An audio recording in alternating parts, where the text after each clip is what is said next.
Assalamualaikum warahmatullahi wabarakatuh. A'udzu billahi minasyaitonir rajim. Bismillahirrahmanirrahim. Alhamdulillahilladzi yahdina bi taufiqihi wa hidayatihi. Wa asyhadu an la ilaha illallah wahdahu la syarikalah wa asyhadu anna Muhammadan abduhu wa rasuluhu la nabiyya ba'da amma ba'd. Kepada para mahasiswa yang saya banggakan, dalam kesempatan kali ini saya mengajak kalian untuk mengawali pertemuan ini dengan membaca suratul Fatihah bersama, dengan harapan semoga kita mendapatkan ilmu yang berkah dan manfaat dari Allah Subhanahu wa taala. Amin. Al-Fatihah. A'udzu billahi minasyaitonir rajim. Bismillahirrahmanirrahim. Alhamdulillahirabbil alamin arrahmanir rahim maliki yaumiddin iyyaka na'budu wa iyyaka nasta'in shiratal mustaqim shiratal ladzina an'amta 'alaihim ghairil maghdubi 'alaihim waladdallin. Amin. Oke, terima kasih. Gimana kabarnya? Alhamdulillah baik ya. Saya harap semoga kita selalu mendapatkan kesehatan dari Allah Subhanahu wa taala. Amin. Dalam video kali ini saya akan menjelaskan terkait dengan isu gender dalam perspektif hadis. Dalam tema ini, tema gender ini, saya akan membedah terkait dengan artikel jurnal saya yang berjudul Kritik Nalar Hadis Misoginis. Tulisan ini sudah dipublikasikan di jurnal Musawa volume 13 nomor 2 pada tahun 2014. Jadi ini jurnal ini sudah cukup lama. Sudah hampir 7 tahun. Ya. Sudah hampir 7 tahun. Ini merupakan tulisan saya ketika saya masih belajar di Universitas Islam Negeri Sunan Kalijaga Yogyakarta dalam kajian hadis gender ya, dalam hadis ya.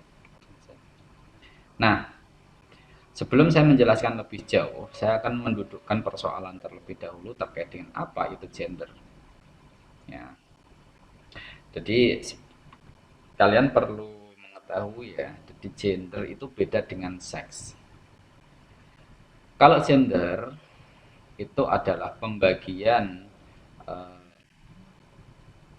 aktivitas atau pembagian peran yang dibagi berdasarkan konstruk sosial. Jadi pembagian aktivitas antara laki-laki dan perempuan, namun ini karena konstruk sosial, bukan karena kodrati. Berbeda dengan seks. Kalau seks itu memang pembagian itu memang berangkat dari kodratiah manusia sendiri. Ya, contohnya gimana Pak? Misalkan begini. Seorang laki-laki itu biasanya tidak bisa melahirkan. Nah, ini memang kodratiahnya seperti itu, nggak bisa diubah karena ini bukan konstruk sosial dan itu memang menjadi tanggung jawab laki-laki. Laki-laki memang nggak bisa untuk melahirkan. Sementara perempuan bisa mengalami menstruasi, juga bisa mengalami nifas, juga bisa mengalami untuk melahirkan. Nah, ini kodratiah. Nah, ini namanya seks. Ya. Jadi pembagian peran berdasarkan kodrati ini namanya seks. Ya.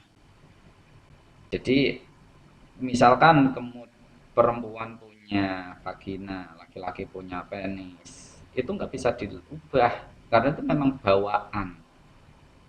Nah, bawaan yang nggak bisa diubah, bawaan dari Allah, pemberian seperti itu nggak bisa diubah. Nah, itu namanya seks. Kalau gender, ini pembedaan tugas ini berdasarkan dari konstruk sosial, tidak bawaan.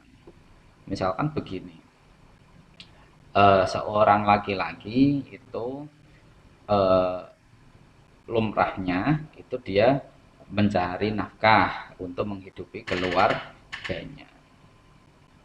Sementara seorang perempuan itu dia mengurusi urusan domestik di rumah, isinya masak, mencuci pakaian, menyapu, merawat anak. Ini konstruk sosial, ya, karena memang sudah menjadi kesepakatan sosial dan itu eh, dilakukan dan disepakati oleh suatu masyarakat, ya. Misalkan di sini adalah masyarakat Jawa.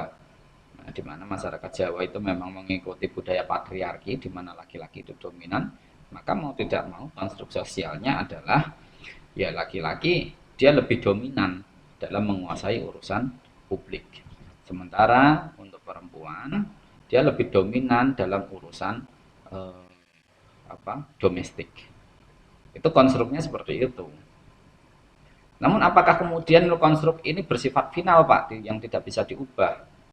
Ini yang perlu kalian ketahui bahwa ketika itu berkaitan dengan sosial, maka hasil konstruksi itu bisa diubah, bisa berubah. Nah, di situ. Jadi ada kalanya memang bisa diubah, ada kalanya memang dia bisa berubah sesuai dengan perkembangan nalar masyarakat itu sendiri. Misalkan tiba-tiba ada seorang istri yang kemudian dia malah justru menjadi tulang punggung keluarga, sementara seorang bapak dia malah justru ngurusi urusan domestik, ngomong anak lah, ngumbah-umbah lah, masak lah, ngurusi belanja lah. Sementara si ibunya, si istrinya bekerja di kantor misalkan, atau bekerja di manalah. Nah ini namanya konstruk sosial. Nah, inilah gender. Nah, gender itu berbicara di wilayah itu. Nah, apakah kemudian konstruksi gender ini sudah bersifat natural, Pak? Ataukah ini eh, ada semacam upaya-upaya konstruktif yang dilakukan oleh pihak-pihak tertentu? Apakah gender ini sudah sesuai dengan nalar agama?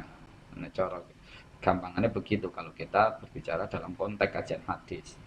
Apakah ini sesuai dengan nalar agama ataukah gender ini malah justru merusak tatanan agama?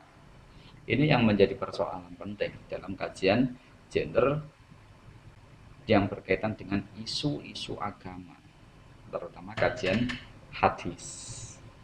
Misalkan kalian pernah mengetahui hadis yang menjadi yang membagi nalar dan membagi nafsu antara kaum laki-laki dan perempuan. Jadi di situ disebutkan seorang perempuan itu memiliki satu akal dan 9 hawa nafsu. Sementara si laki-laki disebutkan memiliki 9 akal dan 1 nafsu. Ini merupakan konstruksi yang tidak berimbang. Kenapa?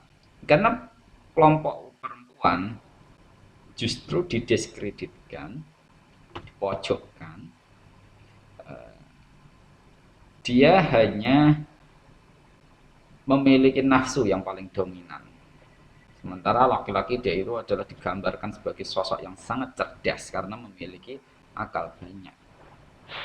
Namun faktanya ya, ketika ada sebuah kompetisi, kenapa kemudian perempuan itu sering masuk dalam kompetisi itu, sementara si laki-laki terkadang dia justru masuk 3 besar pun sangat juara. Nah, kan begitu. Bahkan cenderung tidak mengikuti. Kenapa? Ya ini perlu diperhatikan kembali. Jadi hadis terkait dengan pembagian akal dan pembagian nafsu ini juga perlu dikaji ulang. Nah, jangan mentang-mentang itu kemudian ada hadisnya di dalam Sahih Al-Bukhari maupun Sahih Muslim. Nah, itulah kenapa kemudian saya memberikan judul tulisan ini kritik nalar hadis misoginis.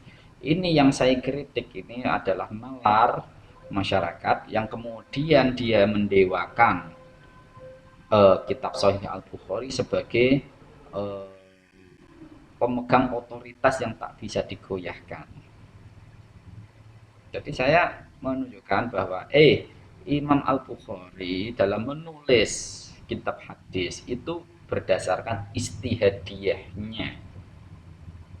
Di mana istihad itu ya harus tetap didudukkan dalam wilayah-wilayah profan, bukan wilayah sakral.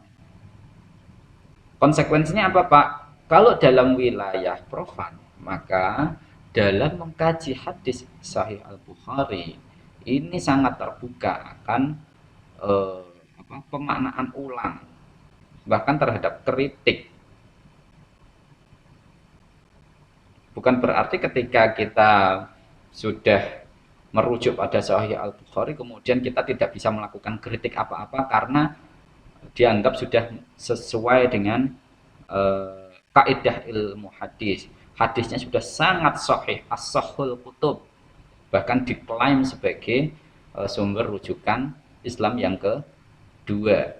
Jadi ketika di dalam Al-Quran tidak ada teks yang menjelaskan tentang itu, maka harus merujuk pada teks hadis yang ada dalam kitab Sahih Al-Bukhari. Nah, di situ. Jadi kita harus tetap memposisikan hasil istihadnya Imam Al-Bukhari ini sebagai sesuatu yang profan, yang terbuka terhadap proses dialektika nalar. Nah, karena ini sudah masuk ke proses dialektika nalar, maka kajian kritis terhadap hadis-hadis yang ada dalam Al-Bukhari masih sangat terbuka. Tidak kemungkinan, tidak tertutup lah, masih mungkin untuk terbuka. Nah, di dalam hal ini saya menyoroti terkait dengan hadis-hadis misoginis. Hadis misoginis ini berkaitan dengan perempuan. Jadi yang saya kritik itu bukan pada Imam Bukharinya, tetapi nalar orang yang menyikapi kitab Al-Bukhari itu sebagai kitab yang sangat sakral, anti kritik. Nah, ini yang saya kritik. Jadi bukan Imam Al-Bukharinya. Sekalipun nanti di dalam berbagai kritiknya saya juga akan menyinggung ada satu anomali, ada satu ketimpangan yang dilakukan oleh Imam Al-Bukhari. Tetapi faktanya orang-orang atau masyarakat umum itu ketika sudah merujuk pada Sahih Al-Bukhari, mereka tanpa daya untuk melakukan kritik.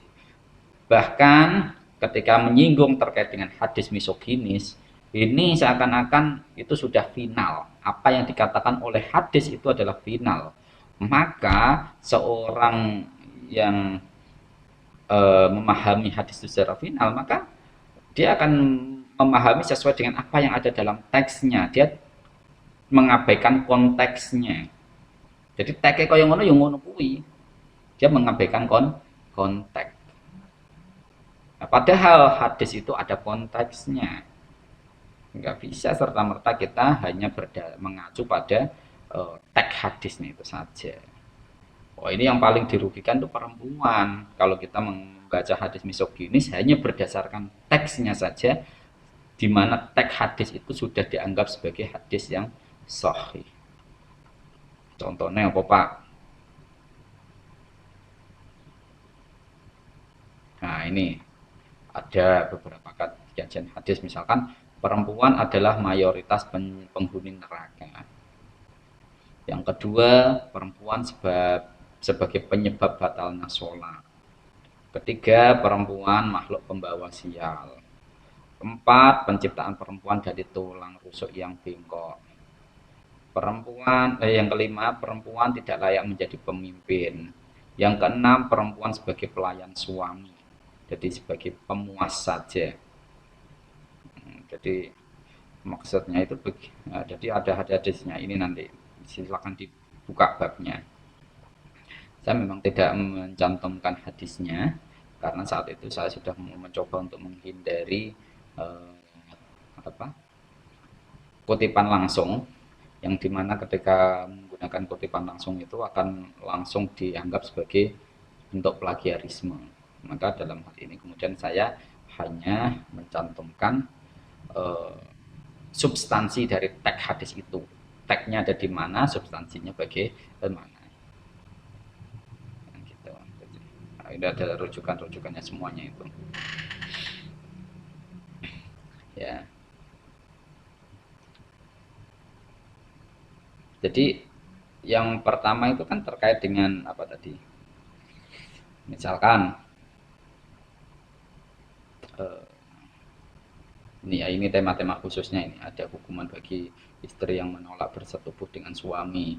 Apakah persoalan persetubuhan ini hanya didominasi oleh seorang laki-laki yang dimana nek sing lanang karep kemudian sing wedok harus nuruti sementara nek sing wedok karep sing lanang boleh menuruti boleh tidak, kan ini menjadi persoalan ya. Jadi apakah seorang perempuan itu hanya sebagai alat pemuas seksualitas bagi laki-laki? Nah, ini menjadi pertanyaan besar ini. Apakah seorang perempuan diciptakan hanya untuk itu?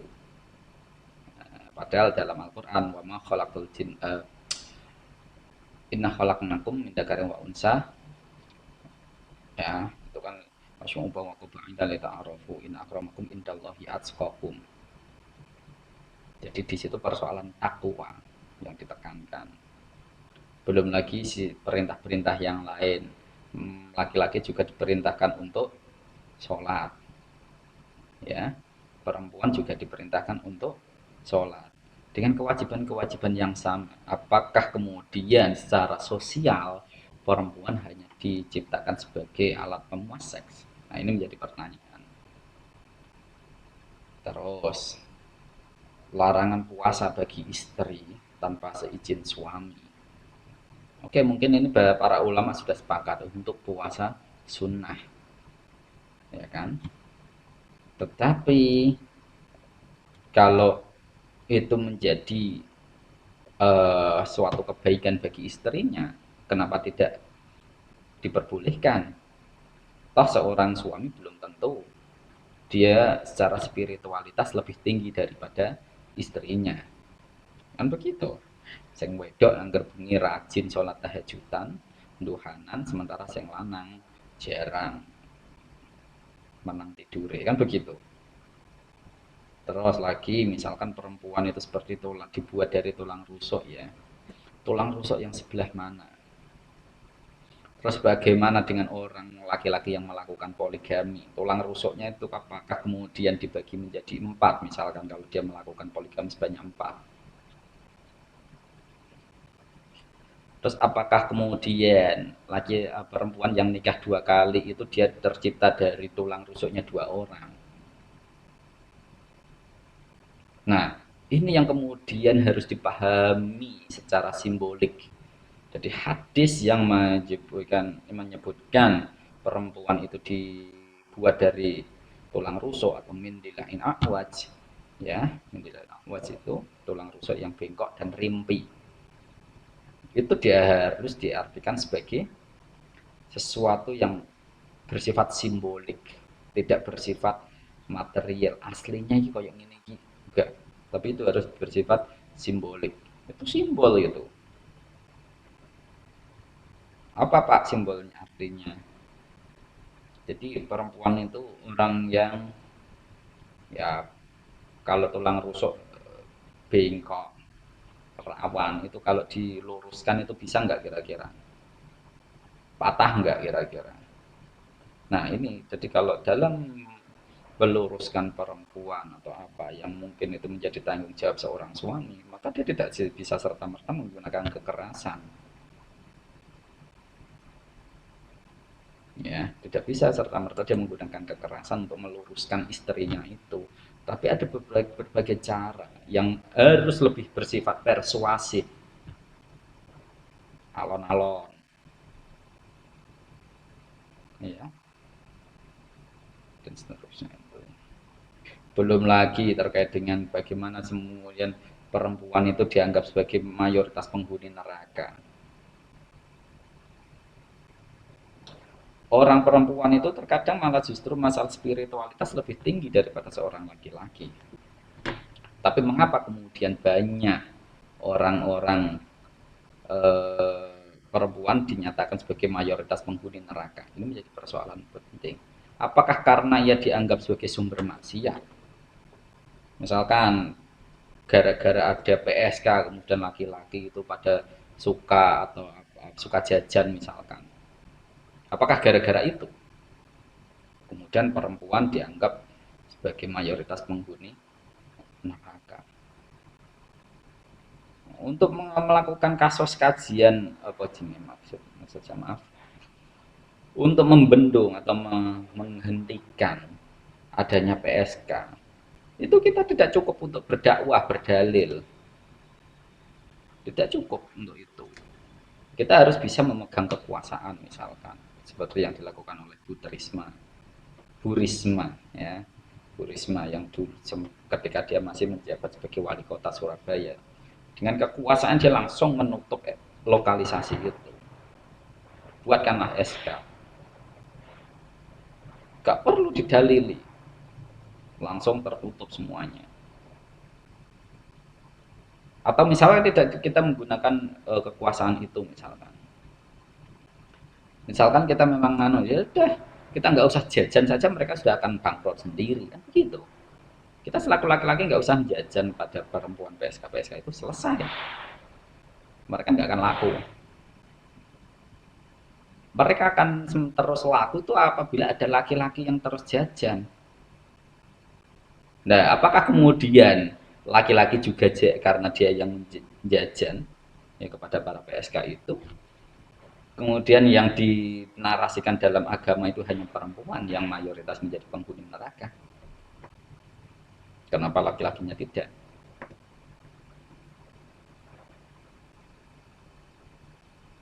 Nah, ini juga harus perlu dikaji ulang ini. Perempuan pembawa sial, perempuan membatalkan sholat. Ya, itu terkait dengan ketika kasus ketika Nabi Muhammad SAW sedang sholat. Ya, sedang sholat ternyata ada para sahabat yang juga ikut sholat. Dalam kasus tertentu dia merasa ada yang mengganggu. Ya, mengganggu. Ya, siapa yang mengganggu Pak? Ternyata ada perempuan di jalan yang sedang jalan. Nah, kemudian dia sholatnya tidak khusyuk, tidak fokus. Dia justru melirik perempuan yang lewat tadi. Kemudian ketika selesai dia lapor pada Nabi. Nah, Nabi akhirnya jawab, tuk tahu sholata lisalasin. Begitu. Apa perempuan yang lewat? Perempuan yang lewat, anjing yang lewat. Terus yang satunya apa itu? Anjing, perempuan, dan anak kecil. Nah, ini menjadi pertanyaan. Apakah gara-gara mereka ini lewat kemudian sholatnya seseorang itu batal? Nah, ini menjadi pertanyaan, harus kita lihat dulu konteksnya bagaimana ini. Masa perempuan lewat di depannya itu bisa bisa membatalkan sholat? Mungkin Anda kan, lupa ini hadisnya sahih di dalam Sahih Bukhari kok Pak. Iya, tapi dalam Sahih Bukhari juga ada penjelasan ketika Nabi sedang sholat, ternyata Aisyah itu pernah duduk-duduk manja di depannya. Nabi saat itu sedang sholat. Aisyah duduk-duduk manja di depan Nabi. Apakah kemudian Nabi saat itu tergoda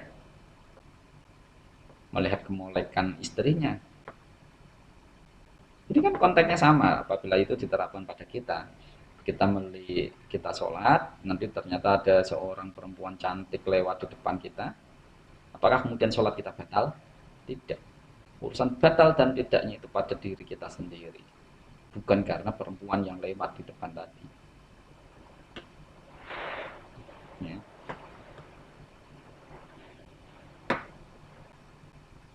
Nah, ini hadis-hadisnya saya sebutkan juga ini ternyata.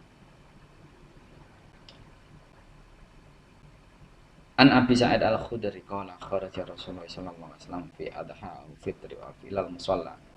Pamarra 'alan nisa ya ma'sara nisa tasaddaqna fa inni uritukunna atsara linnar. Nabi memerintahkan para perempuan untuk memperbanyak sedekah karena Nabi mengatakan para perempuan itu banyak sebagai penghuni neraka. Alasan yang paling dimunculkan itu adalah terkait dengan kurangnya akal dan kurangnya agama. Ya, kurangnya akal dan kurangnya agama. Kurangnya akal karena terkait dengan persaksian seorang perempuan yang dianggap setengah dari persaksian laki-laki. Oke, nih Al-Quran juga menyebutkan itu. Saksi perempuan harus 2, sementara saksi laki-laki adalah 1. Ini sesuai dengan konteks pada masa Nabi, di mana perempuan saat itu jarang beraktivitas di ruang publik. Karena memang budaya patriarki di Timur Tengah saat itu, khususnya di Arab Saudi, Makkah ya, saat itu belum ada Arab Saudi ya, Hijaz, masih Hijaz. Di Makkah Madinah itu sangat kencang sekali. Ya kan? Oke, hadisnya sahih. Jadi perempuan dianggap sebagai kurang akal gara-gara masalah persaksian, karena mereka tidak pernah beraktivitas dalam ruang publik. Itu mayoritas semacam itu. Tapi faktanya coba kalian lihat bagaimana peran Khadijah. Ya karena kebetulan Khadijah itu meninggalnya lebih awal daripada Nabi, maka untuk masalah periwayatan hadis jarang Khadijah itu terlibat dalam periwayatan. Tetapi perilaku Khadijah yang menunjukkan sifat yang sangat heroik dalam membantu berdakwah Nabi, supporting sistemnya ini kuat, masalah dari pendanaan bahkan sampai masalah ini menunjukkan bahwa Khadijah ini saat ini sudah bermain di wilayah publik. Belum lagi Aisyah yang sempat sampai memimpin perang Jamal. Ya. Bagaimana sosok Aisyah itu sendiri dalam memimpin perang? Belum lagi yang lain. Ya, kalau mau diceritakan ini nanti menjadi mata kuliah kisah ya, tarikh atau menjadi apa ini? Tarikhul Islam. Jadi makanya ketika kita mempelajari hadis ini tidak cukup untuk melakukan satu hadis, untuk melakukan kajian terhadap satu hadis, kita harus melakukan cross reference, termasuk dalam data-data sejarah.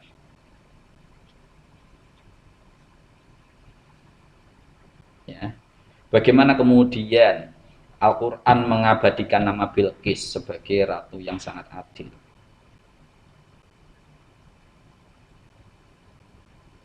Apakah Bilqis itu termasuk golongan orang yang kurang akalnya? Ini menjadi pertanyaan besar ini. Al-Quran mengabadikan Bilqis, bahkan dia itu non-Muslim. Ya, non-Muslim karena saat itu dia belum menyembah pada Allah. Baru ketika dia diperisti oleh Sulaiman, dia kemudian beriman pada Allah, kan begitu. Apakah Bilqis saat itu menjadi perempuan yang kurang akal? Oke, yang kedua terkait dengan kekurangan agamanya. Apakah kurang agama ini hanya berdasarkan apa itu jenenge? Sifat bawaan. Ya, sifat bawaan dalam arti itu menjadi bawaan sejak lahir. Seorang perempuan memang mengalami haid dan nifas. Ketika dia mengalami haid dan nifas, itu memang dia dilarang untuk melakukan sholat maupun ibadah-ibadah yang lainnya termasuk membaca Al-Quran.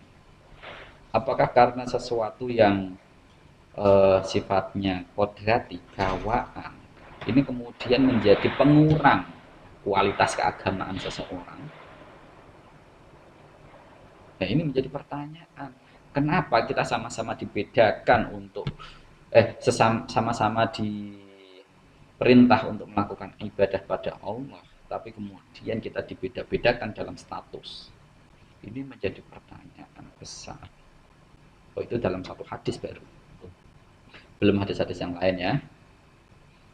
Nah, bahkan dengan Al-Quran jelas itu. Dia menyatakan wa may ya'mal minas shalihat min dzakarin aw untha wa huwa mu'minun fa ulaika yadkhulunal jannah wa la yuzlamuna naqira.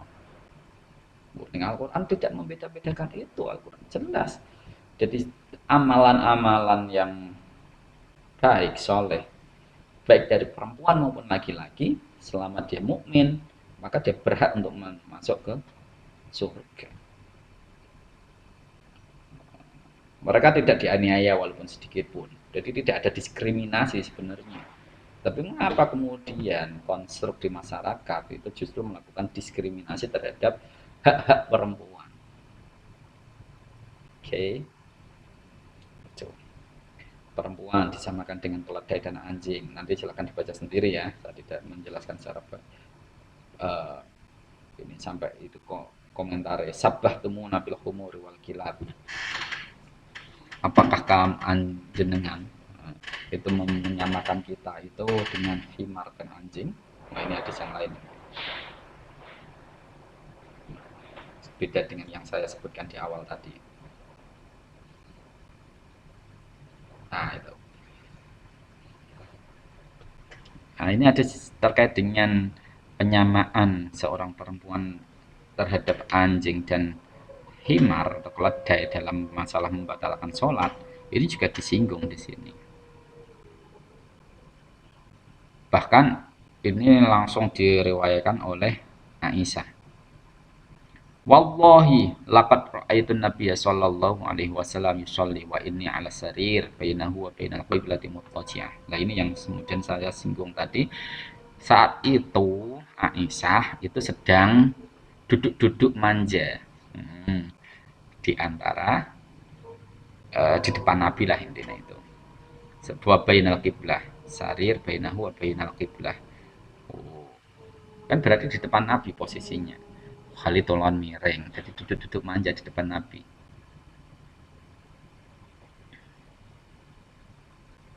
Nah, ini. Jadi hadis-hadis yang terkait dengan kajian misogis ini juga perlu dikaji ulang. Kita harus melakukan cross check terhadap konteksnya dan kesejarahannya itu bagaimana. Jadi teks kita bisa lacak yang bersinggungan langsung dengan hadis-hadis itu. Dari kemana Pak? Kita bisa lacak ke kitab sirah, kitab tarikh maupun kitab-kitab yang lain. Nah, itu. Nah, ini nanti akan saya share, silahkan dibaca sendiri hadis-hadisnya. Ya, saya juga menulis tulisan yang lain, tapi terkait dengan kajian apa itu? Makna kalalah. Jadi makna kalalah, yurisu kalalatan. Nah, itu terkait dengan ayat itu, ya. Itu ada beberapa pihak yang kemudian dirugikan untuk tidak menerima warisan. Mereka semuanya adalah perempuan. Jadi ada 3 orang yang kemudian hilang gara-gara maknanya itu diubah. Kalalah itu bukan berarti apa itu jenenge? Bukan bahasa Arab asli, tapi itu bahasa pinjaman dari bahasa yang lain.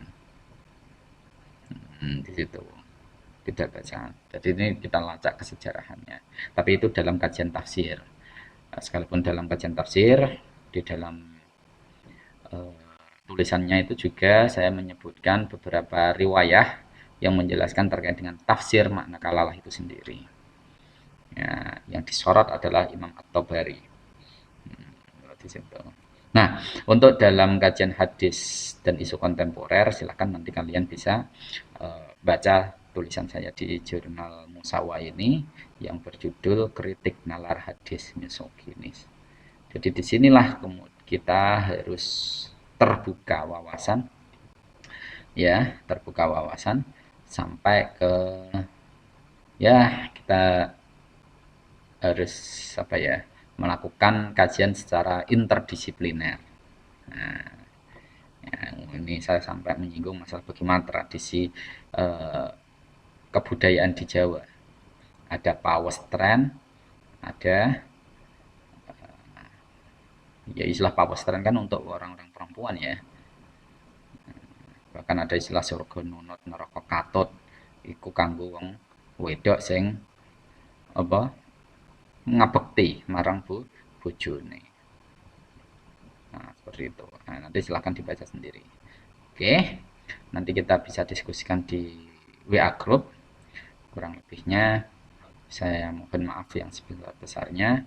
Itu yang dapat saya sampaikan. Mari kita akhiri dengan bacaan Alhamdulillah bersama. Alhamdulillahirrabbilalamin. Akhirul kalam. Wassalamualaikum warahmatullahi wabarakatuh.